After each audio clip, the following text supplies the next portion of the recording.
Of social work. ठीक है। समाज कार्य की देखो सिद्धांत बेसिकली यहाँ जो आप पढ़ने वाले हैं यही सिद्धांत आपके केस वर्क में, ग्रुप वर्क में और कम्युनिटी वर्क में तीनों जगह बेसिकली यूज होगा। एक कॉमन आप प्रिंसिपल्स देखेंगे यहाँ पर। ठीक है। अब समाज कार्य के सिद्धांत इस विचार पर आधारित हैं कि सभी लोग मूल्यवान हैं और उन्हें अपनी पसंद बनाने का अधिकार है।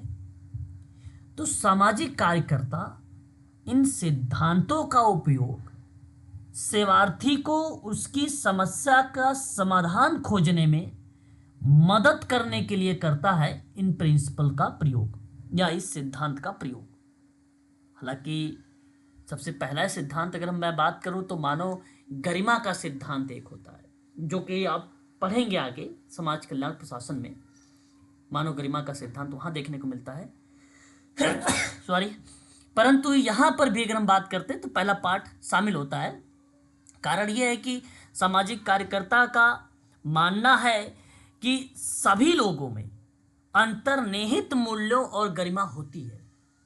इसलिए पहला सिद्धांत यही कहता है कि मानव गरिमा का सम्मान करना।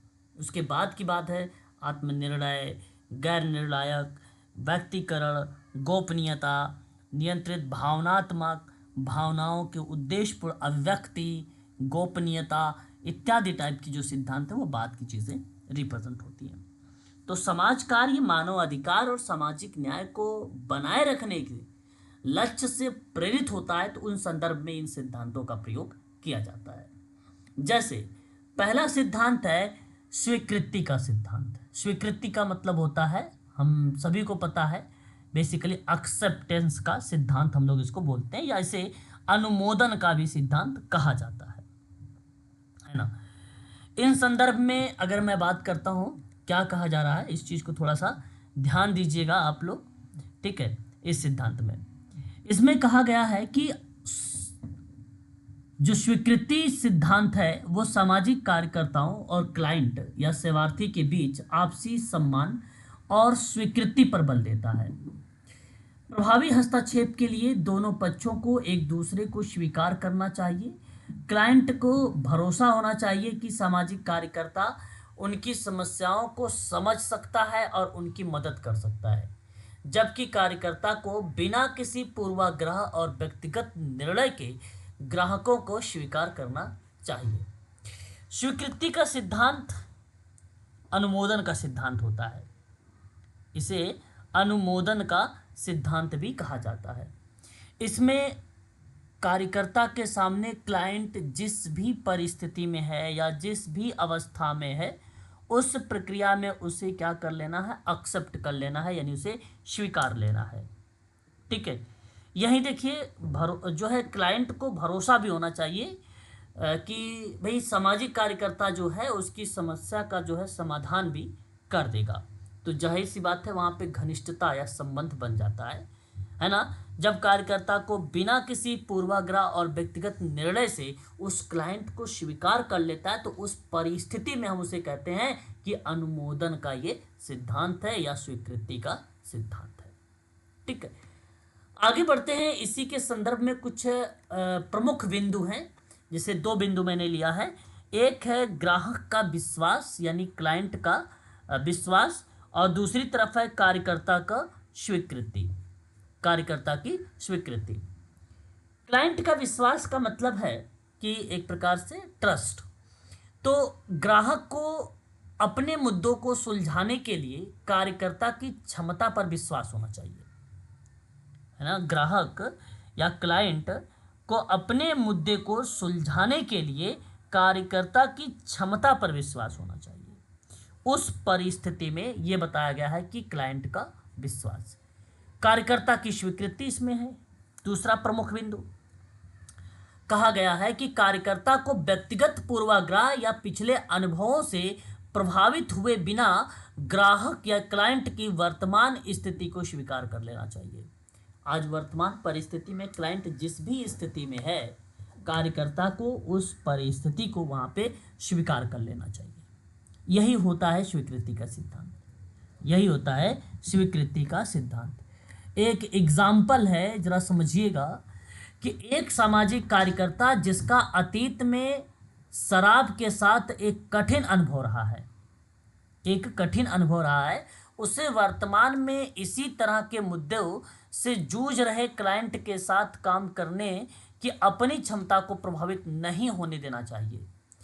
पारस्परिक स्वीकृति सफल हस्तक्षेप के लिए एक सहायक वातावरण को बढ़ावा देता है। पारस्परिक का मतलब होता है ट्रेडिशनल, एक प्रकार से जो रूल है, जो कोड ऑफ एथिक्स है, उस क्रिया को दर्शाता है ना। तो बहुत लोग ऐसे होते हैं, जैसे कोई अगर आपराधिक केस मिल जाता है तो उस परिस्थिति में कार्य करना नहीं चाहते उन लोगों के साथ कि भाई ये अपराधी व्यक्ति है, हम इसके साथ क्यों काम करें, ये हमारे साथ भी कोई घटना घटित कर सकता है ना। कोई विपरीत वातावरण की, कोई विपरीत उसने जो है व्यवहार कर सकता है। तो इस परिस्थिति में बेसिकली वो एक्सेप्टेंस या स्वीकृति का सिद्धांत नहीं कहलाता था। यहाँ कहने का जो आशय है सीधा सा है कि अगर मान लीजिए सेवार्थी जिस भी परिस्थिति में है, जिस भी समस्या से वो जूझ रहा है, जो भी परिस्थिति में वो क्लाइंट है, उसी परिस्थिति में आपको स्वीकार कर लेना है और आपको वातावरण या यहाँ की परिस्थिति को पॉजिटिव या उसके अनुकूल बनाकर उसके साथ काम करना है। ये कहने का मीनिंग दर्शाया गया है इसमें। दूसरी तरफ अगर हम बात करते हैं तो आता है व्यक्तिकरण का सिद्धांत। व्यक्तिकरण का सिद्धांत का मतलब होता है, आप सभी को मालूम है, इस सिद्धांत में हर एक व्यक्ति, आप सभी जानते हैं कि यूनिक होता है ना। हर एक व्यक्ति क्या होता है, यूनिक होता है। किसी चीज को अलग अलग पहचानने का एक मानदंड होता है, उसे हम लोग व्यक्तिकरण का नाम देते हैं, है ना। इसी को एक और नाम से जाना गया है, पेपर में आजकल पूछा जा रहा है, हो सकता है आ भी जाए, अविभाज्यता का सिद्धांत, है ना। यदि परीक्षा में ये लिखा हुआ आ रहा है तो इसका मतलब आपका माइंड जाना चाहिए व्यक्तिकरण के सिद्धांत की तरफ। इस सिद्धांत को, अगर इस सिद्धांत पर अगर मैं बात करता हूं आपसे, तो विचार किसने डाला था, अपना दृष्टिकोण किसने डाला था, तो शुरुआती दौर में, अतीत में आपने नाम सुना होगा एक अरस्तु का। अरस्तु का व्यक्तिकरण का सिद्धांत अरस्तु के विचारों से शुरू हुआ था।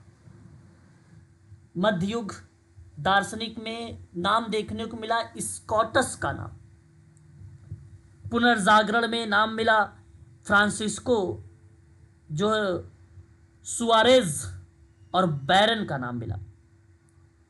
व्यक्तिकरण का सिद्धांत कई क्षेत्रों में लागू होता है, मार्केटिंग में भी लागू होता है, शिक्षा में भी लागू होता है, चिकित्सा में भी लागू होता है, कई जगहों पर बेसिकली इसका प्रयोग में लाया जाता है। इस सिद्धांत में कहा गया कि प्रत्येक क्लाइंट की विशिष्टता व्यक्तिगत दृष्टिकोण के महत्व पर प्रकाश डालता है और प्रत्येक व्यक्ति की एक अलग प्रकृति और स्थिति होती है। हर एक व्यक्ति यूनिक होता है, हर एक व्यक्ति अलग अलग होता है, तो उसके विचार, उसकी भावनाएं बेसिकली दूसरे से भिन्न होंगी। तो सामाजिक कार्यकर्ताओं को प्रत्येक क्लाइंट की विशेष आवश्यकताओं को पूरा करने के लिए अपने तरीकों को अनुकूलित करना चाहिए, है ना, उसको अडॉप्ट करना चाहिए। साथ ही साथ यहाँ पे प्रमुख बिंदु के रूप में अगर हम रखते हैं तो एक पार्ट हमने लिया है विशिष्ट आवश्यकताएं। प्रत्येक ग्राहक या क्लाइंट की समस्या विशेष होती है, ये बात सत्य है, और समाधान अनुकूलित होना चाहिए। अनुकूलित का मतलब होता है जिस प्रकार की उसके पास समस्या है, उस परिस्थिति के आधार पे आपके पास टूल्स, समस्या की टेक्निक इत्यादि चीज़ें होनी चाहिए। गरिमा का महत्व दूसरा कीवर्ड है। क्लाइंट के साथ सम्मान पूर्वक व्यवहार किया जाना चाहिए। उनकी वर्तमान कठिनाइयों के बावजूद, है ना, उनके आंतरिक मूल्य को मान्यता दी जानी चाहिए, उनकी आंतरिक मूल्यों के मान्यता देनी चाहिए हर क्लाइंट के साथ। देखिए, कोई ज़रूरी नहीं कि आप व्यक्तिकरण के सिद्धांत में ही ये पॉइंट पढ़ें, ये हर जगह हर एक सिद्धांत में आप लगा सकते हो कि सम्मानपूर्वक व्यवहार किया जाना चाहिए क्लाइंटों के साथ, है ना, एक सामाजिक कार्यकर्ता के द्वारा कोड ऑफ एथिक्स को ध्यान में रखते हुए। ठीक है, वर्तमान की जो भी परिस्थिति उसके पास है, उस परिस्थिति की वैल्यूज़ को समझकर आप उसको मान्यता दो और उसके साथ आप काम करो। ये बताता है व्यक्तिकरण का सिद्धांत। इसमें एग्जाम्पल बताने का प्रयास किया गया है कि सभी के लिए एक ही समाधान लागू करने के बजाय एक सामाजिक कार्यकर्ता एक व्यक्तिगत योजना विकसित कर सकता है जो क्लाइंट की विशेष चुनौतियों और शक्तियों को संबोधित करती है। जैसे मान लीजिए मधुमेह के इलाज में व्यक्तिकरण का मतलब हो गया कि मरीज को व्यक्तिगत पोषण संबंधी सलाह दिया जाए। इसका मतलब यही है। अब आप मेडिकल सोशल वर्कर हैं, आपका यह कर्तव्य बनता है कि वो व्यक्ति किसी बीमारी से ग्रसित अगर है तो उस मरीज को व्यक्तिगत संदर्भ में, क्योंकि वो समस्या जरूरी नहीं कि अगले व्यक्ति के पास भी मधुमेह की ही बीमारी हो, कुछ अलग बीमारी हो सकती, तो उस बीमारी के आधार पर उसकी समाधान भी अलग होंगे। अतः मैं आप सबसे कहूँगा कि ये व्यक्तिकरण का सिद्धांत का एग्जाम्पल में ये चीज़ें बताने का प्रयास किया गया कि उस व्यक्तिगत तरीके से उसकी आप योजना बनाएं, उसका प्लान बनाएं और फिर क्लाइंट की विशेष चुनौती, विशेष का मतलब वही होता है पर्टिकुलर, जो उसके पास प्रॉब्लम्स आ रही हैं, जो चुनौतियाँ आ रही हैं और शक्तियों को संबोधित किया जाता है या उसमें करता है। इस परिस्थिति में ये एग्जाम्पल यहाँ पर आता है। ठीक है, इस बात को जरूर ध्यान रखिएगा। व्यक्तिकरण का मतलब मार्केटिंग में अगर हम बात करेंगे तो वहाँ किसी व्यक्ति के डिजिटल व्यवहार के आधार पर उसे सर्वोत्तम अनुभव देना चाहिए, है ना, मार्केटिंग के दृष्टिकोण में। अगला हमारे सामने आता है संचार का सिद्धांत। ये भी इम्पॉर्टेंट है कम्युनिकेशन का सिद्धांत, जिससे हम लोग प्रिंसिपल ऑफ कम्युनिकेशन के नाम से जानते भी हैं और बहुत आसान है ये। संचार का सिद्धांत संचार की प्रक्रिया है ना, और उससे जुड़े तथ्यों का जो अध्ययन होता है वो पार्ट बेसिकली संचार का सिद्धांत कहलाता है। संचार से जुड़े अनुभवजन्य, वैचारिक या व्यवहारिक सवालों के जवाब देने में मदद करता है संचार। तो संचार के सिद्धांत में आपने नाम सुना भी है, प्रोसेस में पहले प्रेषक आता है, फिर आपका क्या आता है प्रेषक के बाद, इनकोडिंग, इनकोडिंग के बाद मैसेज यानी फिर चैनल, फिर डिकोडिंग, फिर रिसीवर, फिर फीडबैक। ये प्रोसेस के माध्यम से चलता है और ये पार्ट भी कहीं ना कहीं कम्युनिकेशन यानी प्रिंसिपल्स ऑफ कम्युनिकेशन को दर्शाता है।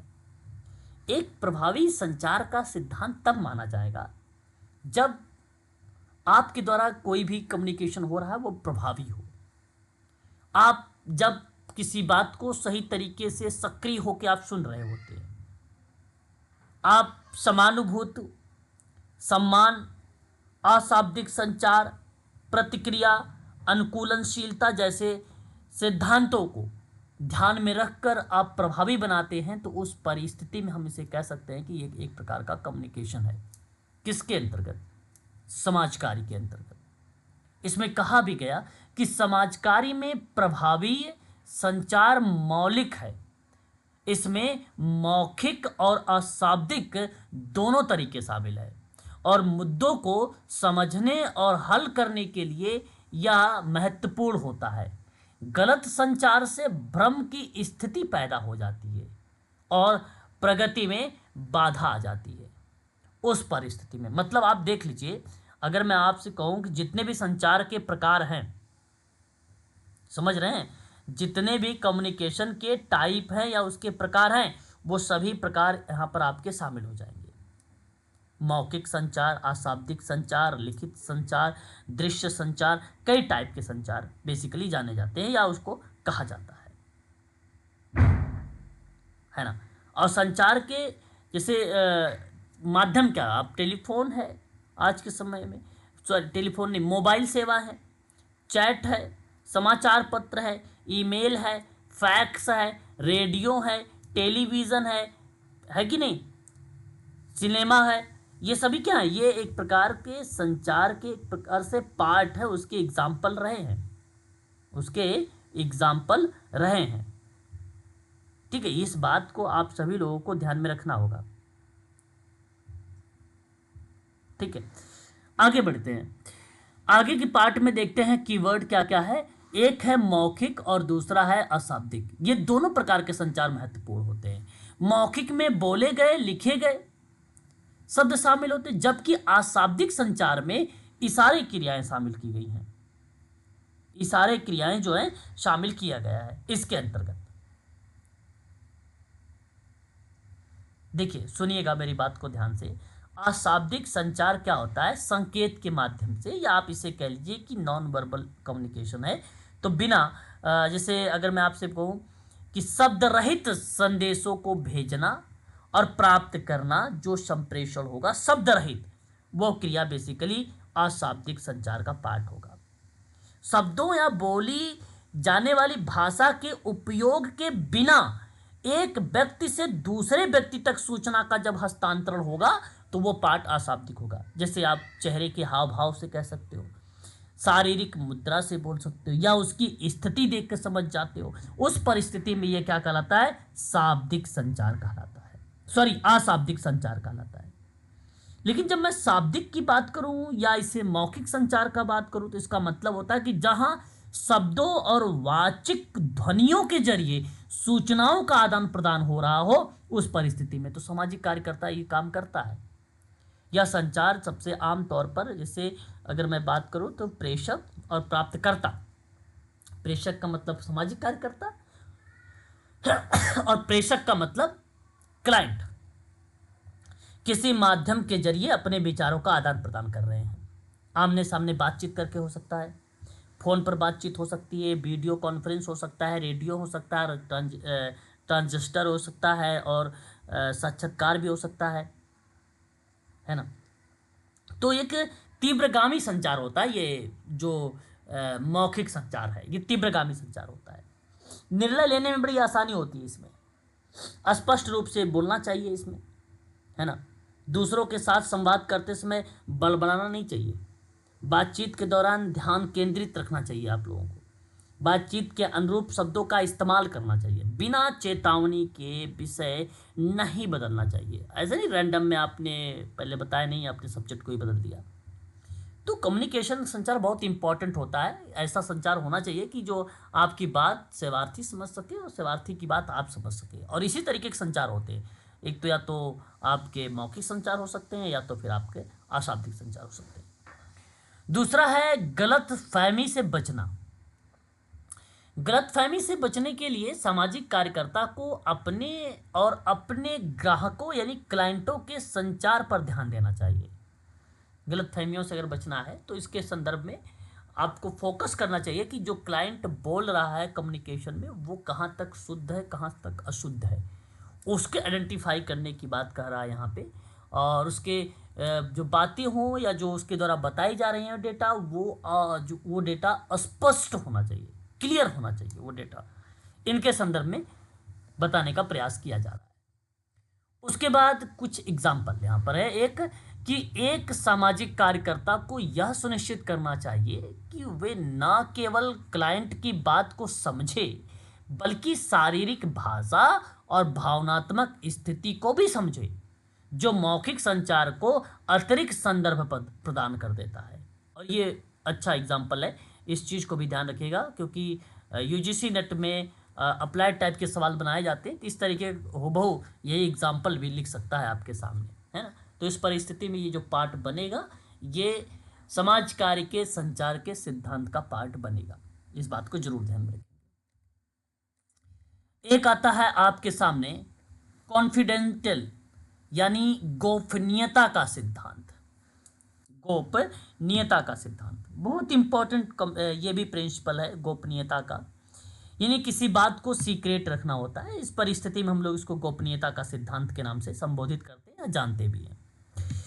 गोपनीयता का सिद्धांत का मतलब सिंपल है कि व्यक्तिगत जानकारी को संभालने के लिए बनाए गए जो नियम और कानून हैं उनके संदर्भ में ये चीज़ें बेसिकली संबोधित होता है ना। व्यक्तिगत जानकारी को संभालने के लिए बनाए गए जो नियम कानून का सिद्धांत है वो गोपनीयता का सिद्धांत होता है। यह सिद्धांत ना गोपनीयता और सूचना सुरक्षा को प्रभावी ढंग से मैनेज करने में मदद करता है ना। इस सिद्धांत में आर्थिक सहयोग और विकास, संगठन की गोपनीयता, सुरक्षा के लिए दिशा निर्देश देने का भी पाठ कहीं ना कहीं देखने को मिला है।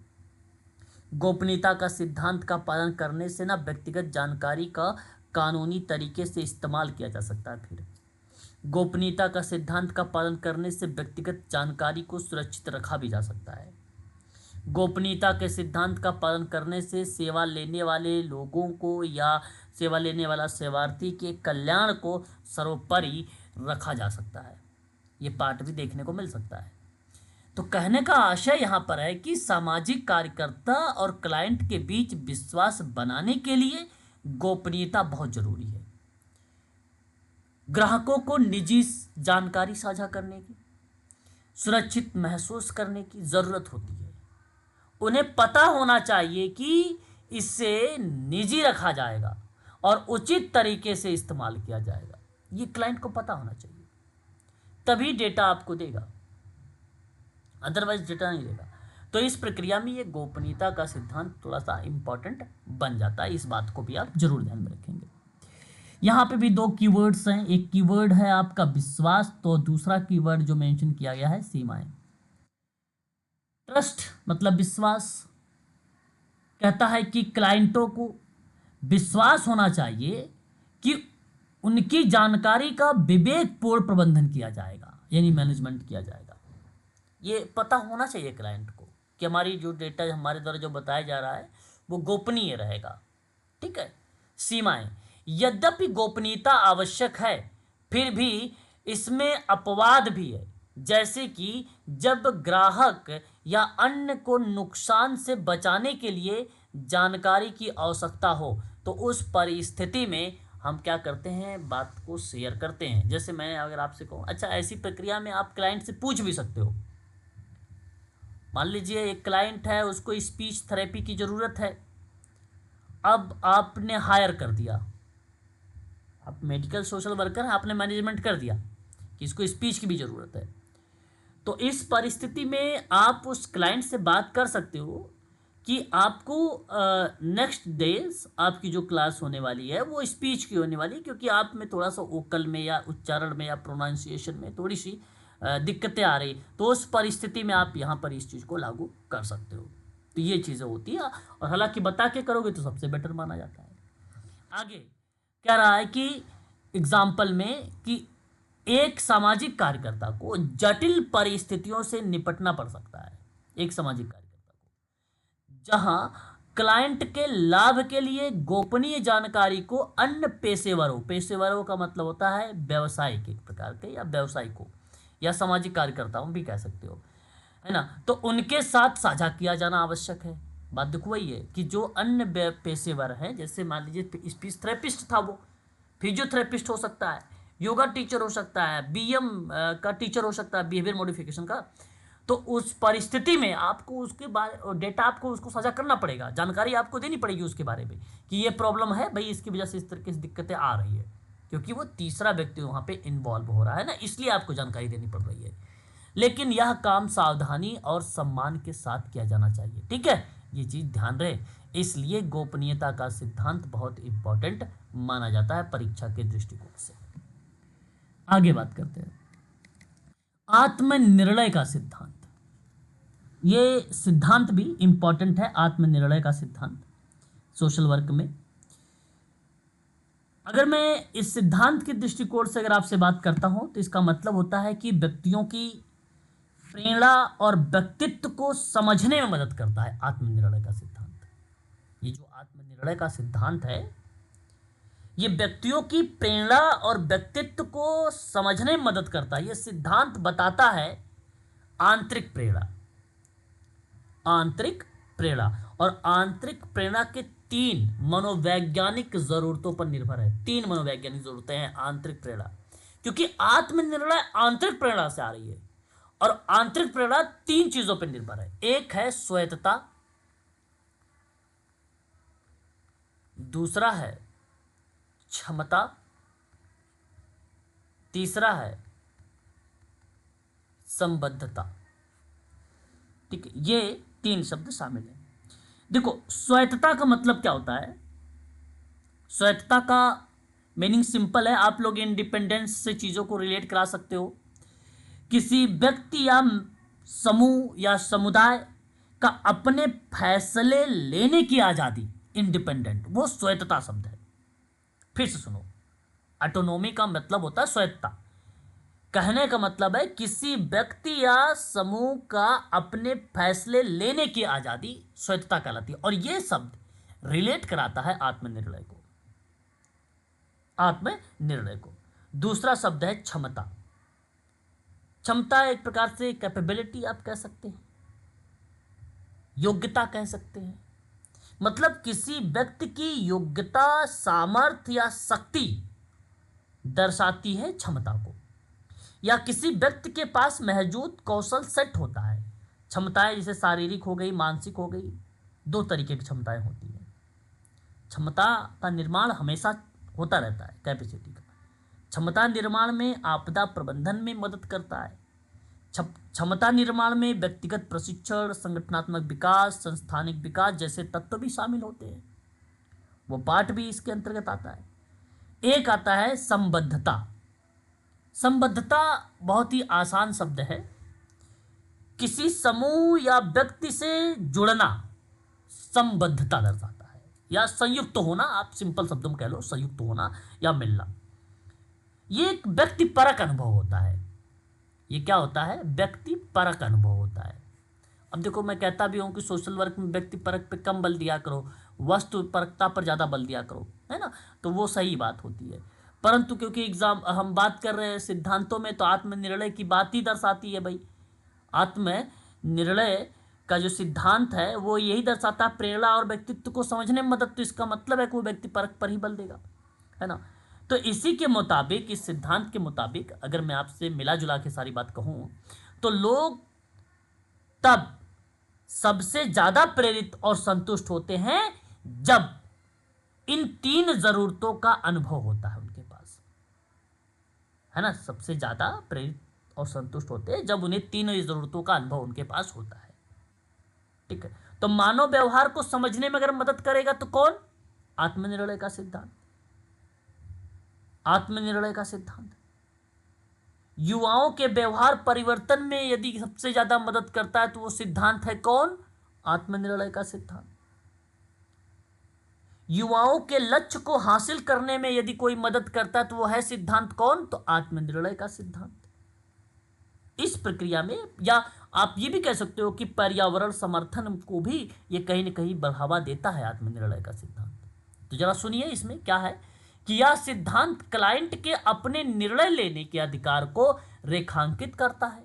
सामाजिक कार्यकर्ता यानी आपको समाधान थोपने के बजाय क्लाइंट यानी सेवार्थी को उसके अपने मूल्यों और लक्ष्यों के अनुरूप चुनाव करने में सहायता मिलती है उसको, यानी एक प्रकार की उसको मदद मिलती है। तो व्यक्ति को प्रेरणा और व्यक्तित्व को समझने में एक प्रकार से यहाँ पे क्या हो रहा है? हेल्प मिल रहा है सोशल वर्कर को। तो उसके अपने मूल्य, लक्ष्य और अनुरूप चुनाव करने में उसको हेल्प मिल गई, सहायता मिल गई आत्मनिर्णय से। अब भाई जब वो बेसिकली कोई बात आप कर रहा है, बात के दौरान में कोई प्रॉब्लम क्रिएट कर दिया, तो उस समय आपको लगा हाँ भाई ये प्रॉब्लम है उसके अंदर, है। तो उस परिस्थिति में आत्मनिर्णय का सिद्धांत। दो कीवर्ड्स यहाँ पर देखेंगे। अभी भी मैंने स्वायत्तता शब्द के बारे में पढ़ाया है, ग्राहक या क्लाइंट स्वायत्तता शब्द है। दूसरा है समर्थन और मार्गदर्शन। तो ग्राहकों को अपने जीवन के बारे में निर्णय लेने के लिए प्रोत्साहित किया जाना चाहिए। और ये बात देखो ठीक है, अभी भी मैंने बताया है, तीन शब्द हैं जो आंतरिक प्रेरणा को बेसिकली क्या करते हैं? बुनियादी बनाते हैं, है ना, एक प्रकार से मूलभूत तरीके से। समर्थन और मार्गदर्शन। सामाजिक कार्यकर्ता ने क्लाइंट की पसंद को प्रभावित किए बिना, सामाजिक कार्यकर्ता क्लाइंट मतलब ग्राहक की पसंद को, ग्राहक की पसंद को प्रभावित किए बिना मार्गदर्शन प्रदान करता है ना। तो उस परिस्थिति में आप ऐसा कह सकते हैं कि यह एक प्रकार का आत्मनिर्णय का सिद्धांत है। एक उदाहरण इसमें है कि एक सामाजिक कार्यकर्ता किसी क्लाइंट को किसी समस्या से निपटने के लिए विभिन्न विकल्पों का पता लगाने में मदद करता है। एक सामाजिक कार्यकर्ता यानी आपको क्लाइंट की किसी समस्या से निपटने में विभिन्न विकल्पों का पता करने में मदद कर देता है ये। और क्लाइंट को किसी विशेष समाधान की ओर निर्देशित करने के बजाय उसके निर्णय लेने की प्रक्रिया का समर्थन आप करें। भाई देखो, अगर वो डिसीजन ले रहा है पॉजिटिव के दृष्टिकोण में तो आप उसकी मदद करें, नेगेटिव के परिप्रेक्ष्य में तो वहाँ पे टोके, वहाँ पे रोके उसको कि भाई इस तरीके से नहीं, इस तरीके से चीज़ें होंगी। ठीक है, इस चीज़ को ध्यान रखिएगा। आगे देखिए, गैर निर्णायक दृष्टिकोण का सिद्धांत। गैर निर्णायक दृष्टिकोण का सिद्धांत, ये भी सिद्धांत परीक्षा के दृष्टिकोण से इंपॉर्टेंट है।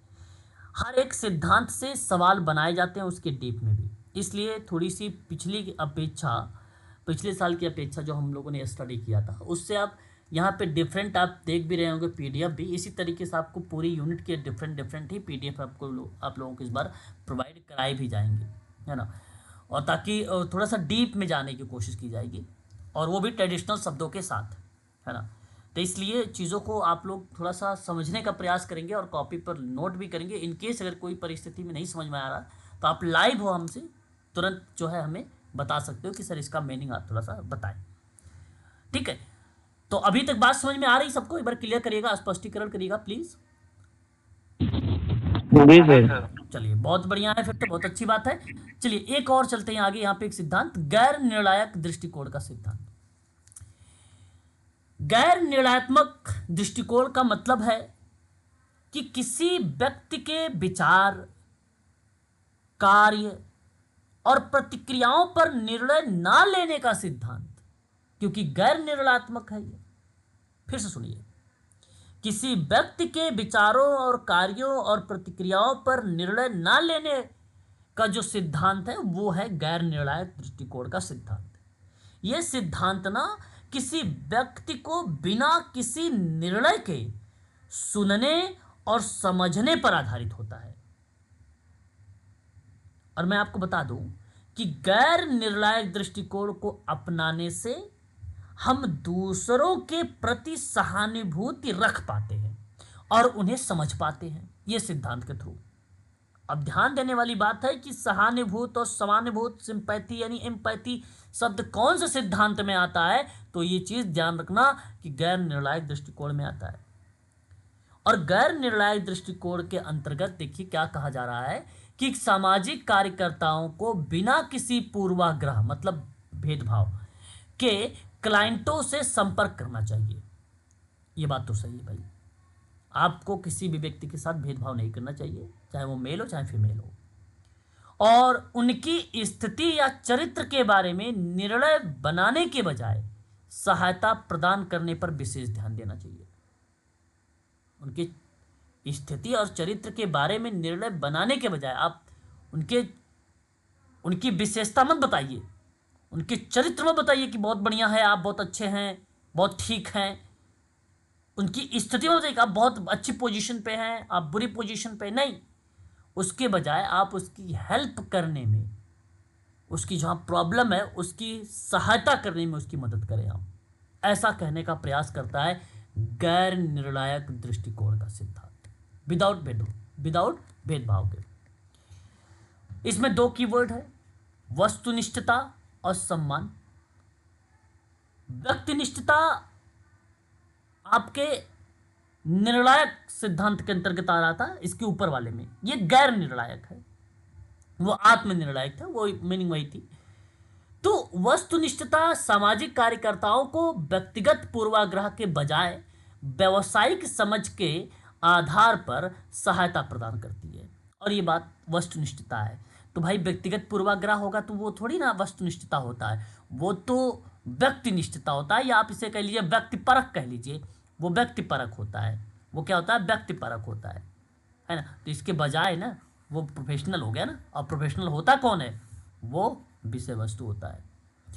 ठीक है, वस्तुनिष्ठ भी बोल सकते हो आप इसे। दूसरा है रिस्पेक्ट। क्लाइंटों के साथ सामाजिक कार्यकर्ता को सम्मान पूर्वक व्यवहार करना चाहिए, चाहे उनकी परिस्थितियां या पृष्ठभूमि कुछ भी हो, चाहे वो किसी भी एरिया से आ रहे हो, चाहे वो किसी भी जाति की हो। आपको किसी भी चीज की भेदभाव नहीं करना है, धर्म, जाति, प्रजाति इत्यादि चीजों को, है ना, आपको दूर करना है और उसको जो क्लाइंट की समस्या है उसकी समस्या को फोकस करना है, उसको मेन गोल बनाना है और उसी पे काम करना है। तो चाहे उसकी कोई सी कैसी भी परिस्थिति हो, उसी परिस्थिति में उसे आपको क्या कर लेना है, स्वीकार कर लेना है। ठीक है, किसी भी पृष्ठभूमि का हो। देखो, गैर निर्णायक दृष्टिकोण के अंतर्गत गैर निर्णायक क्लास की अवलोकन भी होता है, गैर निर्णयात्मक परामर्श भी होता है, जहां अपने विचारों को एक तरफ रखना चाहिए, दूसरे की बातों सुनते रहना चाहिए, दूसरों का सम्मान करना चाहिए, दूसरों के प्रति सहानुभूति दृष्टिकोण विकसित करना चाहिए, है ना। अब पिछले अनुभव, ज्ञान, पूर्वाग्रह अलग करके अपने मन को साफ करना चाहिए परिस्थिति के आधार पे। तो कहने का मेरा मतलब यही है कि आप जिस तरीके की प्रॉब्लम है उस प्रॉब्लम के आधार पे आपको काम करना है। ठीक है, ये बात जरूर ध्यान रखिएगा। उदाहरण में कहा कि भाई एक सामाजिक कार्यकर्ता को ऐसे क्लाइंट के साथ काम करते समय जिसने कानूनी मुद्दों का अनुभव किया हो, निष्पक्ष रहना चाहिए, उसके साथ निष्पक्ष होना चाहिए और बिना किसी निर्णय के क्लाइंट की आवश्यकता को लक्ष्य पर ध्यान केंद्रित करना चाहिए। ये क्रिया बेसिकली क्या कहलाती है, गैर निर्णयात्मक दृष्टिकोण। किसी व्यक्ति के विचारों और कार्यों और प्रतिक्रियाओं पर निर्णय ना लेने का जो सिद्धांत दर्शाता है वही कहलाता है गैर निर्णयात्मक दृष्टिकोण का सिद्धांत। आगे कुछ नेक्स्ट पॉइंट आपके सामने, नियंत्रित भावनात्मक भागीदारी का सिद्धांत। इसका मतलब आप शब्दों से ही समझ गए होंगे, क्योंकि नियंत्रित भावनात्मक भागीदारी का सिद्धांत है, यह बड़ा अहम सिद्धांत माना जाता है। और भावनाओं और संवेगों को नियंत्रित करने से अगर कोई सिद्धांत जुड़ा है तो वो यही सिद्धांत है, नियंत्रित भावनात्मक भागीदारी का सिद्धांत। तो भावनाओं और संवेगों को नियंत्रित करने से जुड़ा हुआ है ये सिद्धांत इस बात पर बल देता है कि बुद्धि कई तरह की होती है, और ये बात आप जानते भी हो, साइकोलॉजी में, मनोविज्ञान में आपने पढ़ा भी है। और हर व्यक्ति की क्षमताएं अलग होती हैं, ये बात अभी आपने व्यक्तिकरण के सिद्धांत में भी देखा है। तो भावनात्मक भागीदारी के अंतर्गत जैसे भावनात्मक विनिमय की शिक्षा से बच्चों को सामाजिक कौशल सिखाने में मदद मिलती है। भावनात्मक एक्सचेंज की शिक्षा से बच्चों में चिंता, अवसाद और नकारात्मक व्यवहार की समस्या कम होती है ना। अब देखिए, इसमें कहा जा रहा है कि भावनात्मक जुड़ाव को संतुलित करना महत्वपूर्ण है। सामाजिक कार्यकर्ता को अत्यधिक शामिल या अलग हुए बिना क्लाइंट के साथ सहानुभूति रखनी चाहिए।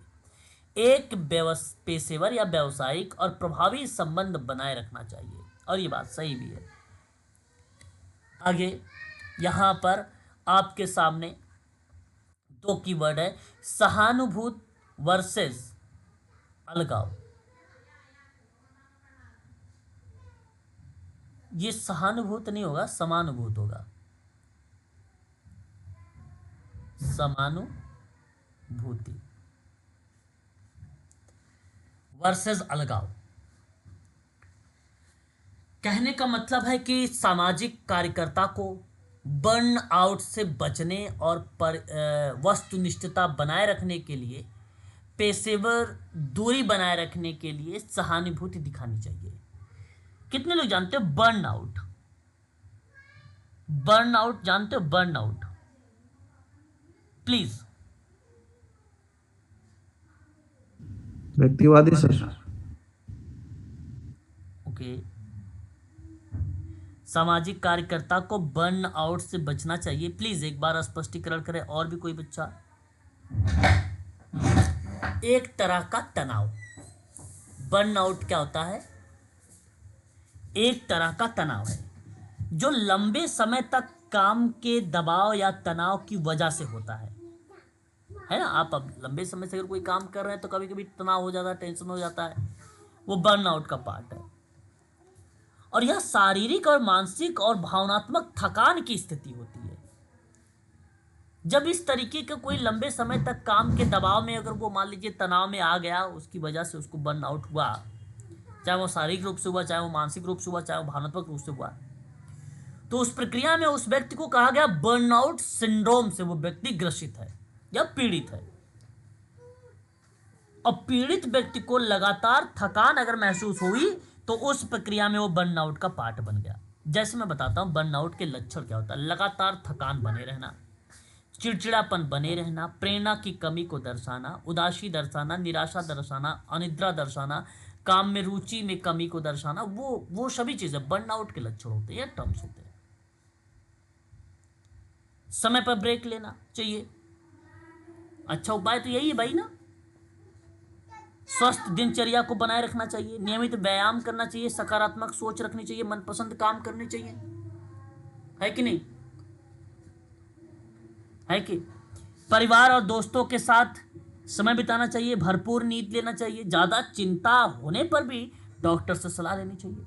ये सारी चीजें हैं बर्नआउट। तो सामाजिक कार्यकर्ता को बर्नआउट से बचना चाहिए। ये नहीं कि भाई आप काम उसके साथ कर ही रहे हो तो आप थक गए, आप खुद ही। वस्तुनिष्ठता बनाए रखने के लिए, पेशेवर दूरी बनाए रखने के लिए सहानुभूति नहीं होगा, यहाँ पे समानुभूति दिखानी चाहिए, समानुभूति दर्शानी चाहिए। अच्छा, मालूम तो सभी को होगा समानुभूति और सहानुभूति के बारे में। जहां संवेदनाएं रिलेट हो गई वो सहानुभूति होता है। जहां आप जिस तरीके की उस व्यक्ति की समस्या है, प्रॉब्लम है, ठीक उसी तरीके से आप समझ रहे हैं तो उस प्रक्रिया में वो समानुभूति का पार्ट बन जाता है। दूसरा पार्ट है व्यावसायिक सीमाएं। उचित सीमाएं बनाए रखने से यह सुनिश्चित होता है कि कार्यकर्ता प्रभावी बना रहे और क्लाइंट की स्वायत्तता को सम्मान किया जाए। यानी स्वायत्तता, अभी भी मैंने बताया स्वायत्तता के बारे में, इंडिपेंडेंसी वाले शब्द को रिलेट कराया था एटोनॉमी शब्द से, वहां पर आप लोगों को ध्यान रखना है, एटोनॉमी है ना, वही शब्द दर्शाता है स्वायत्तता, अभी भी बताया है, ये चीजें ध्यान रखना है। एक एग्जाम्पल है, एक सामाजिक कार्यकर्ता एक क्लाइंट को एक दर्दनाक अनुभव के दौरान सहायता प्रदान कर सकता है। एक सोशल वर्कर क्लाइंट को एक दर्दनाक अनुभव के दौरान उसकी मदद कर सकता है। साथ ही क्लाइंट की प्रक्रिया पर नकारात्मक प्रभाव से बचने के लिए अपनी भावनात्मक प्रक्रिया का सावधानी पूर्वक प्रबंधन भी कर सकता है। और इसी दृष्टिकोण में ये कहलाता है आपका नियंत्रित भावनात्मक भागीदारी का ये सिद्धांत। ठीक है, तो ये 7 सिद्धांत जो मैंने अभी आपको बताए हैं ये काफ़ी इम्पोर्टेंट हैं, जो कि समाज कार्य में case work, group work, community work तीनों जगह ये लागू हो सकते हैं। यहाँ निष्कर्ष है ये सिद्धांत प्रभावी समाज कार्य अभ्यास का आधार बनते हैं और इन्हीं अवधारणाओं को समझकर और लागू करके सामाजिक कार्यकर्ता क्लाइंट के साथ मजबूत और सम्मानजनक संबंध बना सकते हैं और सार्थक सहायता प्रदान कर सकते हैं। और प्रत्येक सिद्धांत यह सुनिश्चित करने में महत्वपूर्ण भूमिका निभाता है कि समाज कार्य हस्तक्षेप नैतिक और व्यक्तिगत और प्रभावी हो। इस प्रक्रिया में ये चीज़ें जो है प्रस्तुत होती हैं, ये एक प्रकार के सारांश था। ठीक है, तो बस आज के लिए इतना ही रखते हैं हम लोग, है ना। थोड़ा जल्दी मैंने क्लास आज समाप्त कर दिया क्योंकि सिद्धांत ही हमने करवाया है आज। एक बार मैं आपको सिलेबस दिखा देता हूँ, यहाँ आप देख लीजिए। ये आपका पहला पॉइंट यहाँ होता है अब समाप्त। अब हम कल की क्लास में देखेंगे ऐतिहासिक विकास पर बात करेंगे, समाज कार्य के ऐतिहासिक विकास पर बात करेंगे। यूके, यूएसए, भारत में व्यवसाय समाज कार्य का विकास कैसे हुआ, नए नए शब्द आप लोगों को कल भी देखने को मिलेंगे। ठीक है, तो ये कल की क्लास होगी। आज आपका यहाँ पर पहला पॉइंट खत्म हो गया। लगभग 3 से 4 क्लासेस हुई, परिभाषा, विषय, क्षेत्र, सिद्धांत, प्रकृति, लक्ष्य, प्रक्रिया। ठीक है, यह आपको पीडीएफ मैं शाम को प्रोवाइड करा दूंगा रात में आप लोगों को इसका, और इसकी क्लास कल होगी। ठीक है, तो आज के लिए बस इतना ही। डाउट है तो आप पूछ सकते हैं प्लीज। सर कह रहा है सब कम्युनिटी ऑर्गेनाइजेशन का सर कोई वीडियो तो शेयर कर दीजिए। कम्युनिटी ऑर्गेनाइजेशन की वीडियो बिल्कुल मिल जाएगी, कम्युनिटी ऑर्गेनाइजेशन की वीडियोस।